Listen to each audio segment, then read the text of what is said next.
नमस्कार शेतकरी मित्रांनो, तुम्ही जर पी एम किसान किंवा नमो शेतकरी योजनेचा लाभ घेत असाल तर हा व्हिडिओ खास तुमच्यासाठी आहे.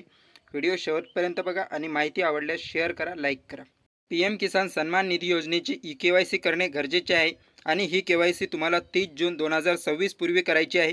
सर्व शेतकऱ्यांना के-वाय-सी करणे अनिवार्य नाही. ज्या शेतकऱ्याची के-वाय-सी पेंडिंग आहे फक्त त्याच शेतकऱ्यांना के-वाय-सी करणं गरजेचं आहे. तर ही के-वाय-सी करायची कशी? एक तर तुम्ही बायोमॅट्रिक पद्धतीने तुमच्या गावातील सी-एस-सी सेंटरवर जाऊन करू शकता किंवा तुमच्या मोबाईलमध्ये तुम्ही फेस ऑथेंटिकेशन या फेस ऑथेंटिकेशन हे ॲप्लिकेशन घेऊन त्यानंतर पी एम किसान हे ॲप्लिकेशन घेऊन तुम्ही तुमच्या मोबाईलमधून सुद्धा तुमची के-वाय-सी करू शकता. त्यासाठी तुम्हाला तुमचा आधार नंबर आणि आधार कार्डला मोबाईल नंबर लिंक असणं गरजेचं आहे. दिव्यांग व वृद्ध शेतकऱ्यासाठी खास सुविधा करण्यात आली आहे. गाव पातळीवरील ग्रामस्तरीय नोडल अधिकारी व क्षेत्रीय कर्मचारी वैयक्तिकरित्या लक्ष देऊन फेस ऑथेंटिकेशनद्वारे ही के-वाय-सी पूर्ण करणार आहेत.